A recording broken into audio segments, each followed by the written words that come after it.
آج خطبہ جمعۃ المبارک کے اندر ہماری ہونے والی گفتگو کا عنوان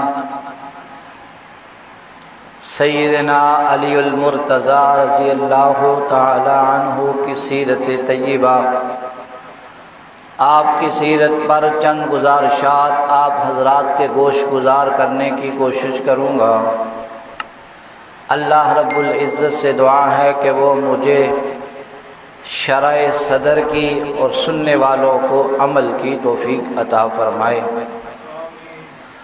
حضرت علی رضی اللہ تعالی عنہ فرماتے ہیں کہ ایک دن رسول اللہ صلی اللہ علیہ وسلم نے مجھے بلایا اور بلا کر کہا، اے علی، تیری مثال حضرت عیسیٰ علیہ السلام کی طرح ہے۔ حضرت عیسیٰ علیہ السلام کے ساتھ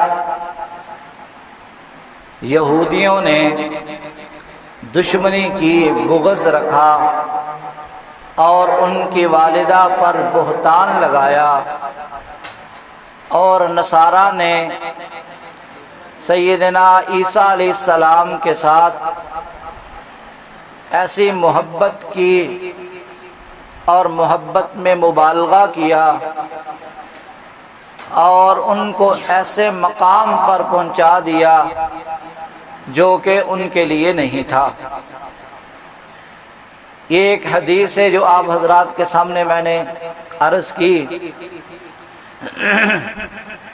رسول اللہ صلی اللہ علیہ وسلم نے حضرت علی سے کہا کہ اے علی، تیری وجہ سے دو طبقے گمراہی کا شکار ہوں گے، تیری وجہ سے دو جماعتیں گمراہی کا شکار ہوں گی، تیری وجہ سے دو گروہ گمراہی کا شکار ہوں گی۔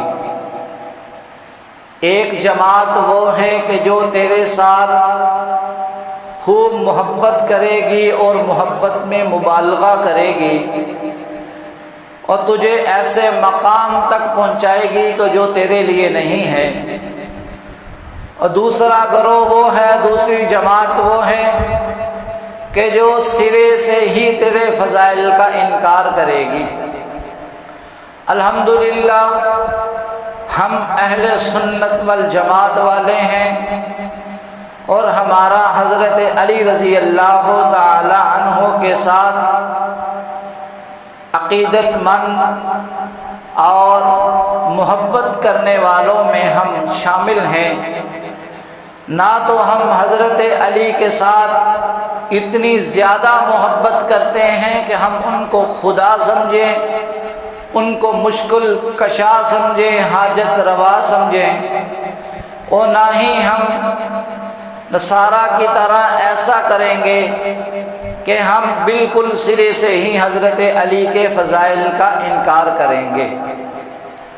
اگر حضرت علی رضی اللہ تعالی عنہ کے فضائل پر نظر ڈالی جائے تو چند فضائل آپ کے ایسے ہیں کہ جو فضائل آپ کے ذات اقدس کے ساتھ منسلک ہیں، ان کا کوئی ثانی نہیں ہے۔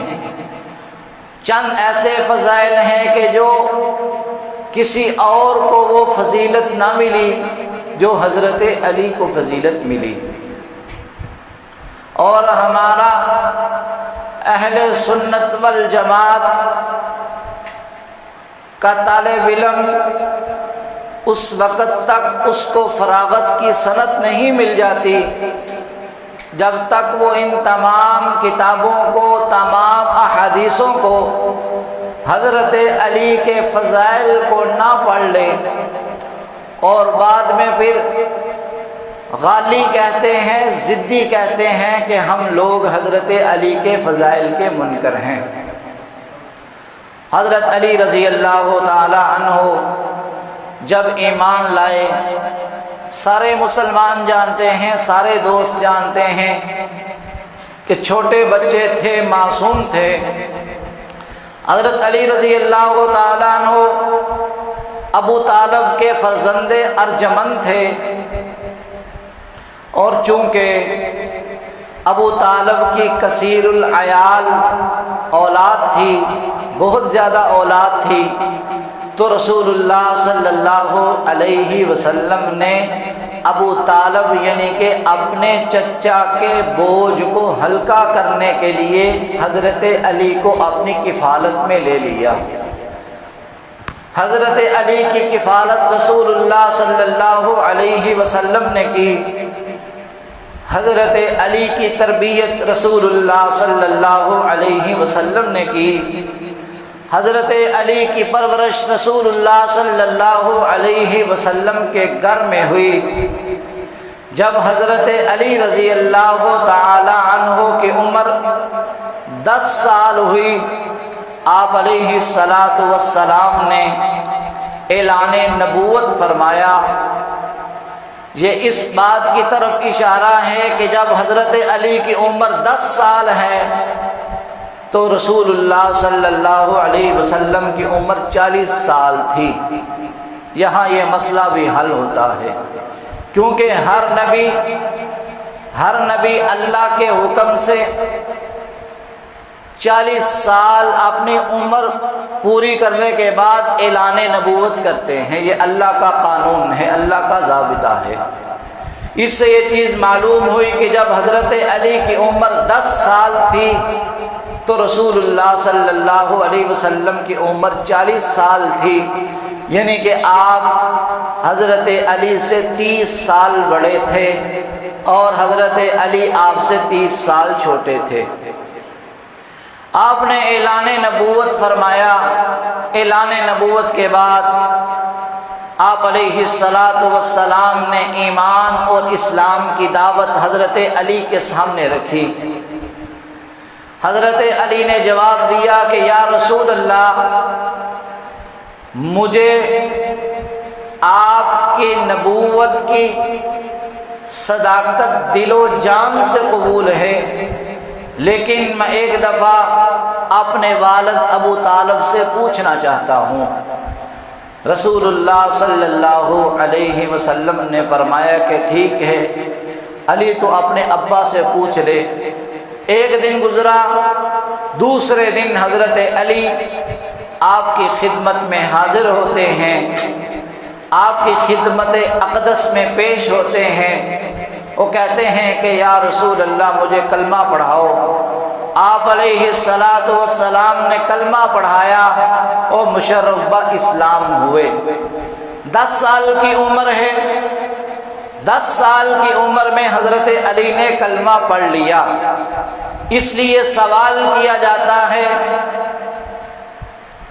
کہ بچوں میں سب سے پہلے کلمہ پڑھنے والا حضرت علی ہیں، بچوں میں سب سے پہلے اسلام میں داخل ہونے والے حضرت علی ہیں، بچوں میں سب سے پہلے مشرف اسلام ہونے والے حضرت علی ہیں، بچوں میں سب سے پہلے رسول اللہ کے قدموں میں آنے والے حضرت علی ہیں، بچوں میں سب سے پہلے آپ کی پرورش میں رہنے والے حضرت علی ہیں۔ یہ ایسی فضیلت ہے کسی اور کو نہیں ملی، بلکہ حضرت علی رضی اللہ تعالی عنہ کو ملی ہے۔ کسی صحابی کی یہ فضیلت نہیں، کسی اہل بیت میں سے یہ آپ کی فضیلت نہیں کہ آپ کے گھر میں کسی کی پرورش کی ہو۔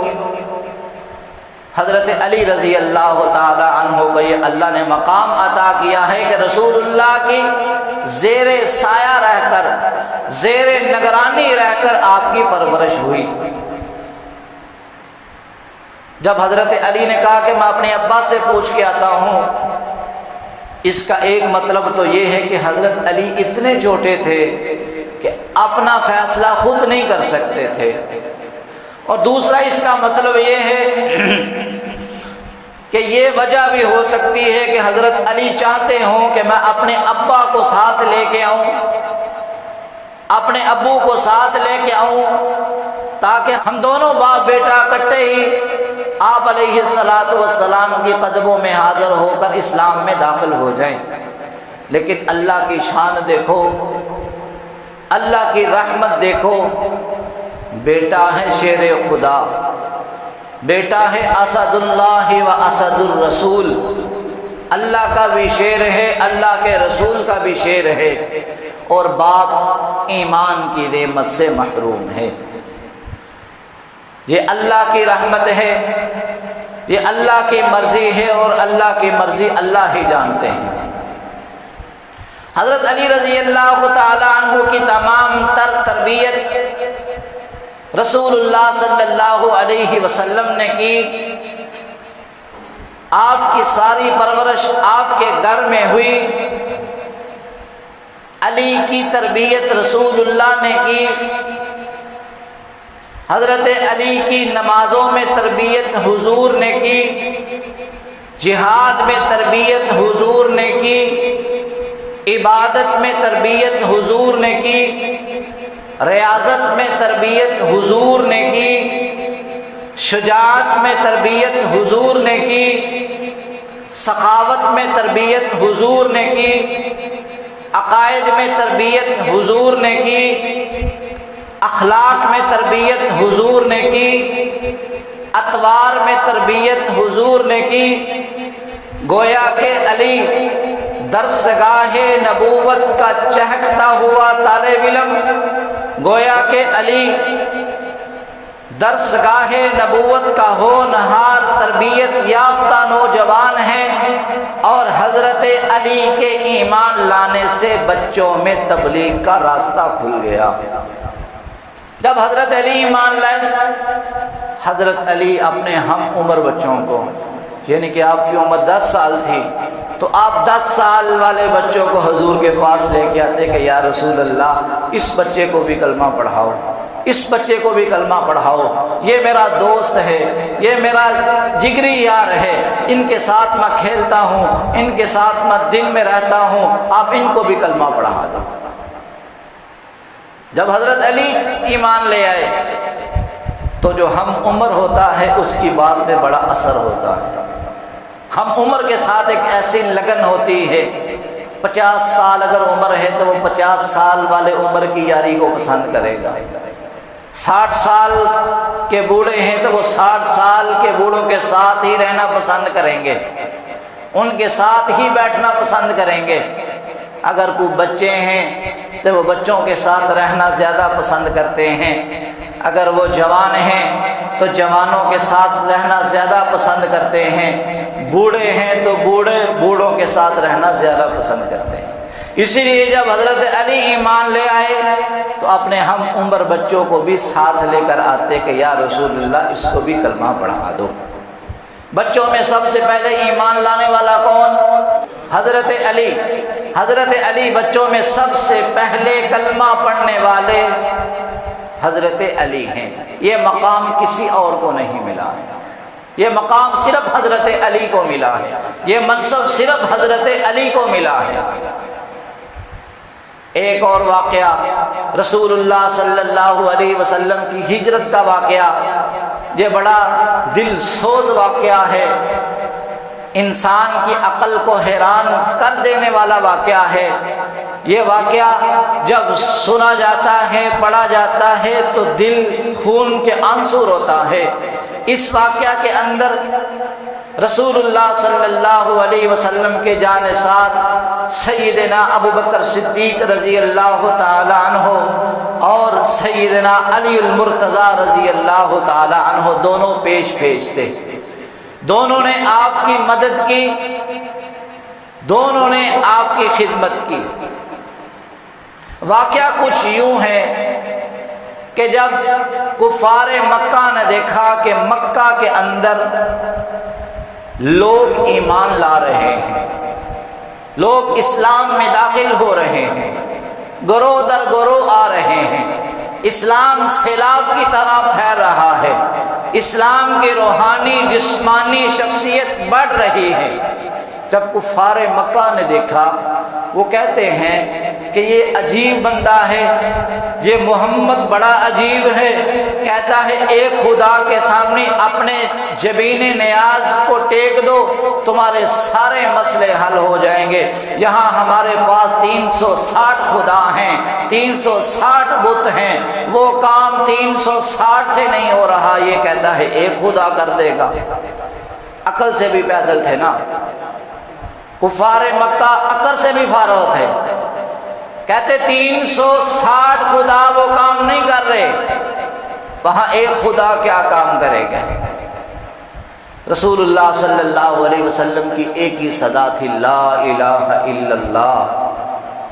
لوگوں لا الہ الا اللہ کہہ دو، فلاح پا جاؤ گے، کامیاب ہو جاؤ گے، آپ کی یہی صدا تھی۔ لیکن لوگ کہتے یہ کیسے ہو سکتا ہے؟ جن لوگوں کو اللہ نے ہدایت دی وہ رسول اللہ کے غلام بن گئے، جنہوں نے ہدایت نہیں پائی، اللہ نے ہدایت نہیں دی، وہ رسول اللہ کے گستاخ بن گئے، دشمن بن گئے۔ لوگوں نے کہا کہ کیا کیا جائے کہ یہ محمد جو ہیں محمد الرسول اللہ اپنی تبلیغ سے باز آ جائیں، کون سا ایسا حربہ کیا جائے؟ لوگوں نے پراپوگنڈا کیا، لوگوں نے میٹنگیں کی، ساری شورا کو اکٹھا کیا، کفار مکہ کے سرداروں کو بلایا، بڑے لوگوں کو بلایا، سرمایہ داروں کو بلایا، عقل مند دنا لوگوں کو بلا کر مشورہ کیا کہ بتاؤ بھی کیا کیا جائے کہ محمد اپنی تبلیغ سے باز آ جائیں۔ یہ جو لا الہ کا نعرہ لگاتے ہیں، اپنے خدا کو سچا ثابت کرتے ہیں، ہمارے 3 سے 60 خداؤں کو جھٹلاتے ہیں، جھوٹا کہتے ہیں، بتاؤ کیا کریں؟ لوگوں نے مختلف آراء پیش کی، مختلف مشورے پیش کیے۔ کسی نے کہا کہ محمد الرسول اللہ کو قید کیا جائے، آپ کو گرفتار کیا جائے۔ سننے والے کہتے ہیں یہ تو ہم پہلے بھی کر چکے ہیں، گرفتار پہلے بھی آپ رہ چکے ہیں، شیبہ ابی طالب کی گھاٹی میں 2 سال تک آپ گرفتار رہے ہیں۔ پھر لوگوں نے کہا کافی حربے تو ہم نے پہلے استعمال کر چکے ہیں، کافی تدابیر تو ہم پہلے بھی استعمال کر چکے ہیں، آپ کے راستے پر ہم نے کانٹے بھی بچھائے، آپ کو مجنوں بھی کہا، آپ کو ساحر بھی کہا، آپ کو کاہن بھی کہا، آپ کو جادوگر بھی کہا، آپ کو برا بلا بھی کہا گیا، آپ کو گالی گلوچ بھی کی گئی، آپ کے بچوں کو بھی تکلیف دی گئی، آپ کو لہو لہان بھی کیا گیا، آپ کے سر سے لہو نکلا، آپ کے دندان مبارک کو شہید کیا گیا، آپ کے جسم سے لہو نکلا۔ یہ تمام قسم کے ہم نے یہ ساری تدابیر استعمال کر چکے ہیں، آپ کے راستے پر کانٹے بچھائے گئے، آپ پر اوجری ڈال دی گئی، آپ کے پیچھے ہم نے اوباش لوگوں کو لگایا تاکہ پتھر ماریں۔ کسی نے کہا کہ رسول اللہ کو جلا وطن کرو، کسی نے کہا کہ رسول اللہ کو مکہ سے نکالو، کسی نے کہا کہ آپ کو قید کرو، کسی نے کہا کہ آپ کو باندھو، کسی نے کہا کہ آپ کو سنگسار کرو، آپ کو پتھر مارو۔ ایک بدبخت اٹھا، اس نے کہا کہ ساری سزائیں ایک طرف، میں ایک کام بتاتا ہوں یہ کر لو، قصہ ہی ختم ہو جائے گا، کلا کما ہو جائے گا۔ وہ بدبخت کہنے لگا کہ محمد الرسول اللہ کو قتل کیا جائے، معاذ اللہ، محمد الرسول اللہ کو قتل کر دیا جائے، قصہ ہی ختم ہو جائے گا۔ پھر کفار مکہ، پھر وہ سردار سوچنے لگے کہ جب قتل کریں گے تو قتل ہم پہ آئے گا، ظاہر ہے قتل کی سزا بھگتنی پڑے گی، کوئی ایسی تدبیر ہو، اس طرح کا کوئی طریقہ ہو کہ آپ کو قتل بھی کیا جائے، وہ کسی پر کوئی نام بھی نہ آئے، کسی کو کوئی سزا بھی نہ ہو۔ دوبارہ مشورہ کیا، دوبارہ مشورہ کیا، تو پھر کسی عقل مند نے نہیں، کسی بے وقوف نے یہ مشورہ دیا کہ مکہ کے جتنے بھی سردار ہیں، اپنے اپنے قبیلے کے منتخب سردار، جو کہ سردار ہیں، سارے سردار اکٹھے ہو کر یک بار ایک ہی وار میں رسول اللہ صلی اللہ علیہ وسلم پر وار کریں گے اور آپ قتل ہو جائیں گے۔ جب آپ قتل ہو جائیں گے تو کسی ایک پر نام نہیں آئے گا، معاملہ سنگین ہو جائے گا۔ بات سمجھ آ رہی ہے؟ معاملہ سنگین ہو جائے گا، معاملہ حساس ہو جائے گا۔ جب معاملہ سنگین ہو جاتا ہے، حساس ہو جاتا ہے، تو پھر کسی ایک کو سزا نہیں ملتی، پھر اس میں بری ہونے کے امکان ہوتے ہیں، اس میں چھوٹ جانے کے امکان ہوتے ہیں، اس میں رہائی کے امکان ہوتے ہیں۔ یہی فیصلہ سنایا گیا کہ آج رات جتنے بھی سردار ہیں مکہ کے تمام قبائل کے، کفار مکہ کے، وہ ایک ہی وقت میں اکٹھے وار کریں گے رسول اللہ پر، رسول اللہ کو قتل کر دیں گے معاذ باللہ۔ پروگرام بن گیا۔ اور دوسری طرف اللہ کے رسول کو اللہ نے وحی کے ذریعے بتا دیا کہ اے میرے محبوب، آج رات کفار مکہ نے تمہیں قتل کرنے کا پراپوگنڈا بنا رکھا ہے، آج رات یہ تجھے ختم کرنا چاہتے ہیں، تو آج رات تم میرے حکم کے مطابق مکہ چھوڑ کر مدینہ کی طرف ہجرت کر لو۔ مکہ چھوڑ کر کیا کر لو؟ مدینہ کی طرف ہجرت کر لو، آپ مدینہ کی طرف چلے جاؤ تاکہ یہ لوگ آپ کو نقصان نہ پہنچا سکیں۔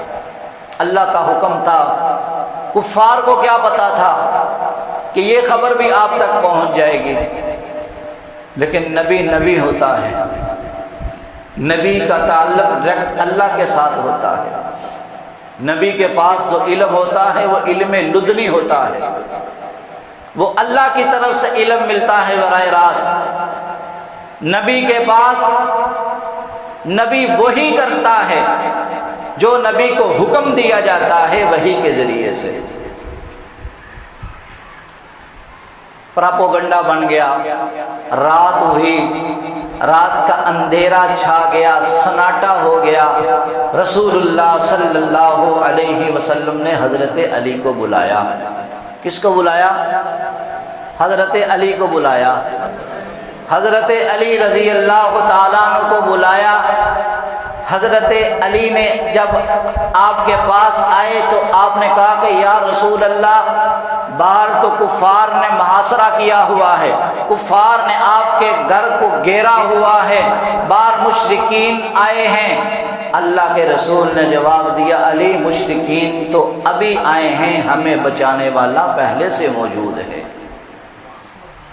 ہمیں بچانے والا پہلے سے موجود ہے۔ رسول اللہ صلی اللہ علیہ وسلم نے حضرت علی سے کہا، علی یہ امانتیں ہیں، یہ امانتیں میں تیرے سپرد کر کے جا رہا ہوں، اللہ کے حکم سے میں ہجرت کر رہا ہوں، مدینہ کی طرف جا رہا ہوں، یہ امانتیں لے، میرے بستر پر سو جا، لیٹ جا، صبح اٹھ کر یہ امانتیں ان لوگوں کے حوالے کرنا، پھر تو بھی پیچھے آ جانا، میں قبا کے مقام پر تیرا انتظار کروں گا، جب تک تو قبا کے مقام پر نہیں آئے گا اس وقت تک میں مدینہ میں داخل نہیں ہوں گا۔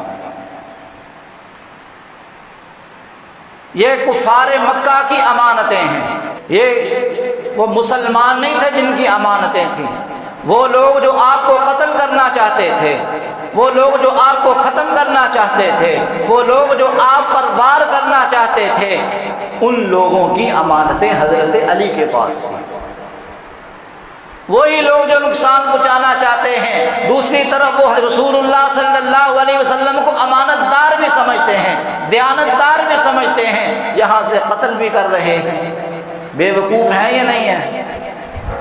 یہ بھی پتہ ہے کہ ہماری امانتیں رسول اللہ کے پاس ہیں، کسی کا سونا ہے، کسی کے چاندی ہیں، کسی کی نقدی ہے، رسول اللہ کو امانت دار سمجھ کر آپ کے پاس رکھا ہوا ہے، انہی لوگوں کا ہے جو آپ کو قتل کرنا چاہتے ہیں، آپ کو مارنا چاہتے ہیں۔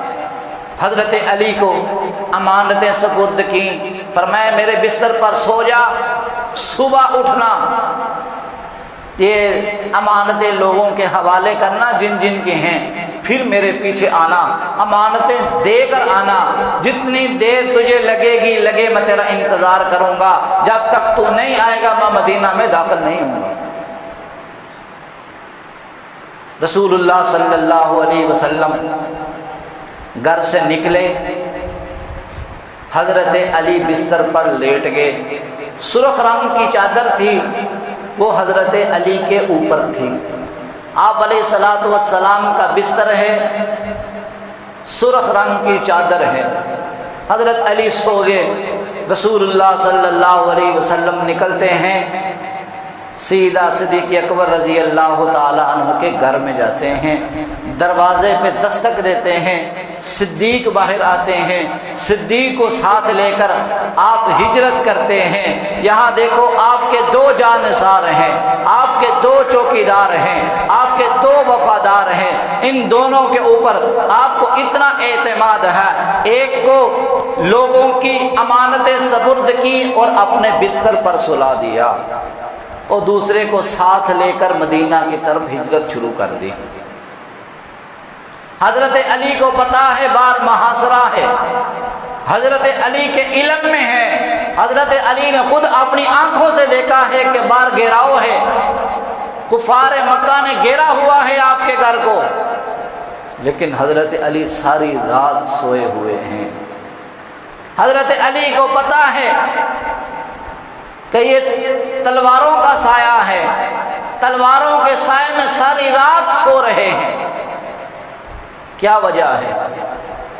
جب رسول اللہ صلی اللہ علیہ وسلم نے اپنا بستر حضرت علی کے حوالے کر دیا، میں اپنے ذوق میں کہتا ہوں کہ حضرت علی یہ کہتے ہوں گے کہ آج تک اتنی میٹھی نیند مجھے کہیں نہیں آئی جتنی نیند آپ کے بستر پر آئی۔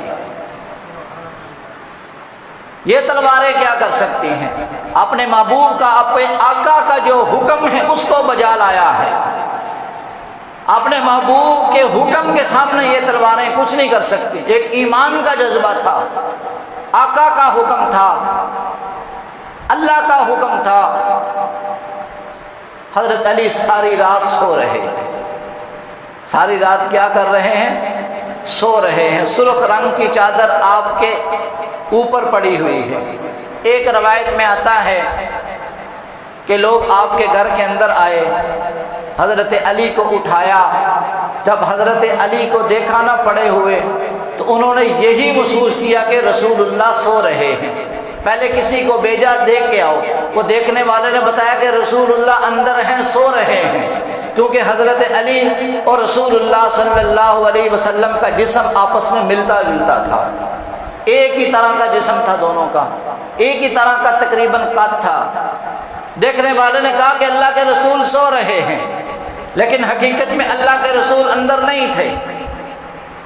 جب صبح ہوئی حضرت علی اٹھ کر باہر آئے تو کفار مکہ نے دیکھا، جو رسول اللہ کو قتل کرنے آئے تھے انہوں نے دیکھا یہ تو علی نکل رہا ہے۔ علی سے پوچھا حضور کہاں ہیں؟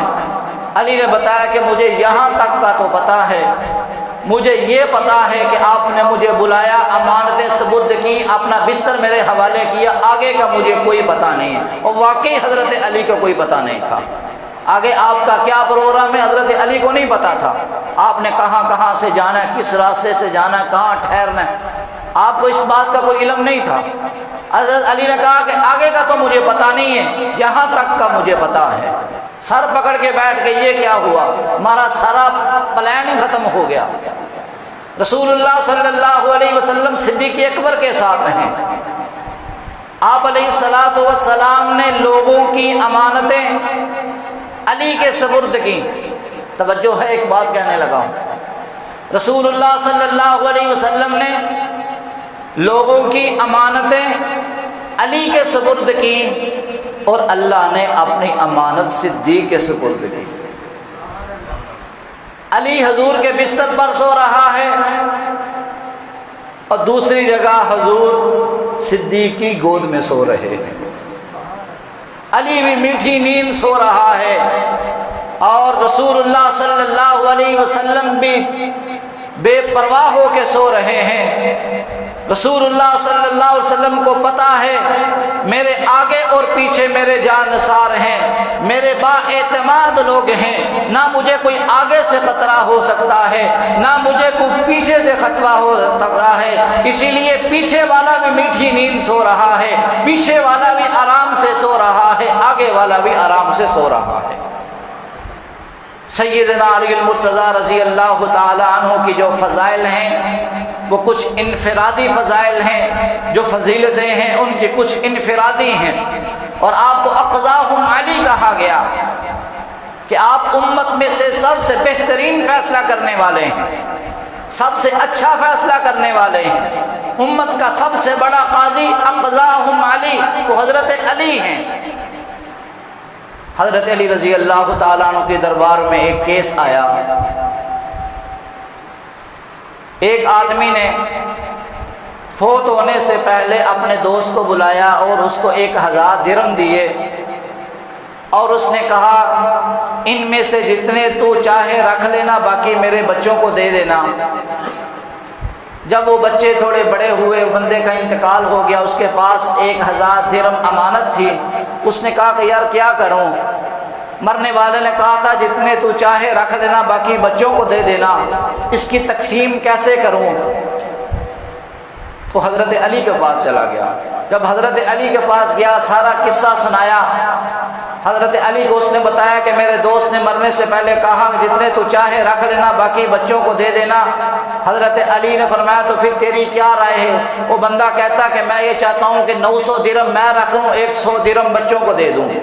حضرت علی کہنے لگے یہ تو انصاف کی بات نہیں ہے، یہ تو یتیم کا حق غضب کرنے کی بات ہے، یتیم کا حق کھانے کی بات ہے، تم ایسے کیسا کر سکتے ہو؟ پھر حضرت علی نے اس سے دوبارہ پوچھا کہ تیرے دوست نے مرنے کے وقت کیا کہا تھا؟ اس نے کہا تھا جتنے تو چاہے۔ آپ کی توجہ ہے؟ حضرت علی کہتے ہیں مرنے سے پہلے کیا کہتا ہے مرنے والا کہتا ہے جتنے تو چاہے میرے بچوں کو دے دینا، یعنی کہ جتنے تو اپنے لیے چاہتا ہے وہ میرے بچوں کو دے دینا، باقی تو رکھ لینا۔ حضرت علی نے کہا کہ اس کا مطلب یہ ہے تو اپنے لیے 900 درہم چاہتا ہے، 900 درہم تو بچوں کو دے دے، 100 درہم تیرا ہے۔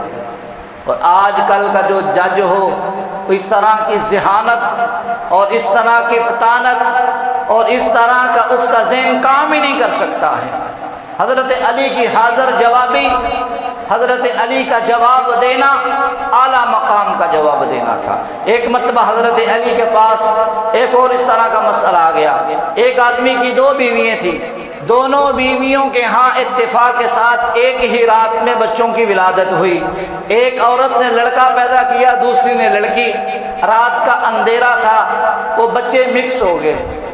صبح ہوئی، ایک عورت کہتی لڑکا میرا ہے، دوسری عورت کہتی نہیں لڑکا میرا ہے، کیونکہ عورتوں کی یہ فطرت ہوتی ہے اگر عورتیں لڑکا پیدا کریں تو وہ سمجھتی ہیں کہ میں اپنے شوہر میں زیادہ قدر والی ہوں، شوہر میرے ساتھ زیادہ محبت کرے گا کیونکہ میں نے لڑکا پیدا کیا ہے۔ یہ ایک قسم کی جہالت ہے، یہ قسم کی کیا ہے؟ جہالت ہے۔ اللہ نے بیٹی کو رحمت کہا ہے، بیٹے کو رحمت نہیں کہا۔ جتنا احساس بیٹیاں کرتی ہیں والدان کا، بیٹے نہیں کرتے ہیں۔ پہلی عورت کہتی لڑکا میرا، دوسری بھی کہتی لڑکا میرا۔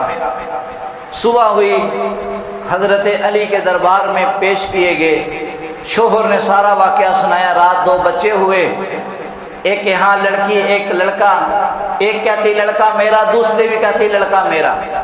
حضرت علی نے کہا کوئی گواہ؟ انہوں نے کہا کوئی گواہ نہیں ہے، کوئی دائی کی گواہی ویسے ہی اسلام میں قابل قبول نہیں ہے، دائی کی گواہی نہیں مانی جاتی، کوئی گواہ نہیں ہے، کوئی کسی نے دیکھا نہیں ہے، اندھیرا تھا۔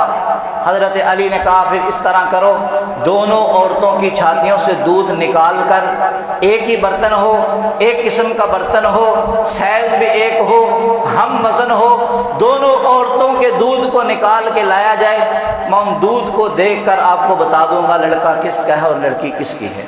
دونوں عورتوں کا دودھ نکالا گیا، ہم وزن بالکل لیول حضرت علی کے سامنے پیش کیا گیا۔ حضرت علی نے دونوں برتنوں کو پکڑ کر ان کا موازنہ کیا، ان کا وزن کیا۔ ایک دودھ ہلکا تھا، ایک وزنی تھا۔ جو دودھ ہلکا تھا حضرت علی نے کہا کہ لڑکی اس کی ہے، جو دودھ وزنی تھا حضرت علی نے کہا کہ لڑکا اس کا ہے۔ مسئلہ حل ہو گیا۔ ایک دفعہ حضرت علی رضی اللہ تعالیٰ عنہ بیٹھے ہیں، مجمع لگا ہوا ہے، ایک آدمی بڑا شاطر قسم کا، بڑا چلاک قسم کا آدمی، اس نے سوال کیا کہنے لگا النکاح ماذا، نکاح کیا ہے؟ جو ہم شادی کرتے ہیں، نکاح کرتے ہیں، کہتا ہے النکاح ماذا، نکاح کیا ہے؟ حضرت علی نے جواب دیا النکاح زوم المہر، نکاح مہر کو لازم کرتا ہے۔ پھر اس نے سوال کیا ثم ماذا، پھر کیا؟ آپ نے فرمایا سرور شہر۔ پھر سوال کیا ثم ماذا، جواب دیا غموم دہر۔ پھر سوال کیا ثم ماذا، پھر کیا؟ آپ نے جواب دیا قصور ظہر۔